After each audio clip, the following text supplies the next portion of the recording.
검찰과 경찰의 수사권을 조정하는 일이 그렇게 어렵고 또 복잡한 사안인가요?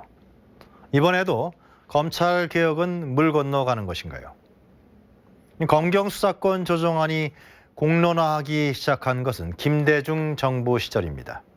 당시 민생 치안과 관련한 일부 범죄에 한해 경찰에게 수사권을 주려고 했지만 검찰이 경찰 수사권 독립 절대 불가라는 입장을 발표해서 무산됐습니다.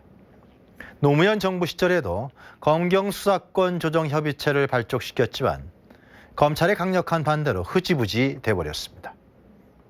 2011년 국회 4개 특위에서 경찰의 독자적 수사 개시권 개정안을 추진하자 대검 검사장급 간부 전원이 사의를 표명하는 등 검찰의 반발이 거세게 일어났었습니다. 문무일 검찰총장은 이번 검경 수사권 조정 법안이 형사사법체계의 민주적 원칙에 부합하지가 않고 기본권 보호에 빈틈이 생길 우려가 있다고 밝혔습니다. 국회 패스트트랙으로 지정된 검경 수사권 조정안에서는 검찰이 경찰에 대한 수사 지휘권을 없애고 경찰이 독자적으로 수사하거나 수사를 끝낼 수 있는 권한인 수사 종결권을 갖도록 하고 있습니다. 그러나 문 총장은 수사 개시와 또 수사 종결권 모두를 경찰에 주는 것은 민주적 원칙에 위배된다고 주장하고 있습니다.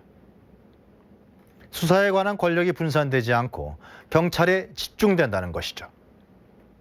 그러나 영장 청구권과 기소권을 검찰에서 갖고 있기 때문에 경찰의 부실 수사와 또 보강 수사는 검찰 단계에서 충분히 걸러질 수가 있고요. 또 경찰이 수사를 종결했다고 해도 검찰이 재수사를 요구할 수 있는 2차적인 보충 수사권을 주는 방안도 검토되고 있습니다. 또한 일반 경찰과 수사경찰, 또 지방자치경찰로 나눠서 그 권한을 분산하고요. 또 일반 수사는 경찰이 맡되 보충 수사나 특수사건의 경우에는 검찰에 하게 하는 방안도 강구되고 있습니다. 경찰은 오랫동안 수사 독립권을 주장해왔습니다. 왜냐하면 수사 실무에서 수사를 행하는 주체는 분명히 경찰임에도 불구하고 수사 지휘에 이견을 제기하거나 또 거부할 수 있는 권한이 없었다는 것입니다. 이첩 권한, 또 영장 청구 권한, 수사 종결 권한 등 수사 지휘 권한을 검찰이 독점하고 있기 때문에 현장 수사의 어려움이 항상 존재했다는 것입니다. 결국 핵심 포인트는 이 민주적 원칙과 국민적인 이해관계입니다. 검찰에서 주장하는 경찰 집중의 민주적 원칙은 세부적인 것으로서 제도적인 보완과 보강을 통해서 충분히 균형을 잡을 수가 있습니다.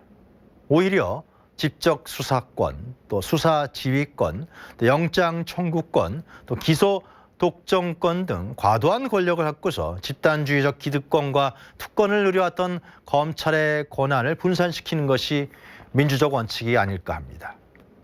권력이 분산되면 당연히 경쟁적 관계가 노정돼서 국민에 대한 대수사 서비스도 향상될 것이 분명합니다. 국민에게 혜택이 가는 민주적 원칙에 맞게 검경 수사권이 조정되기를 바랍니다.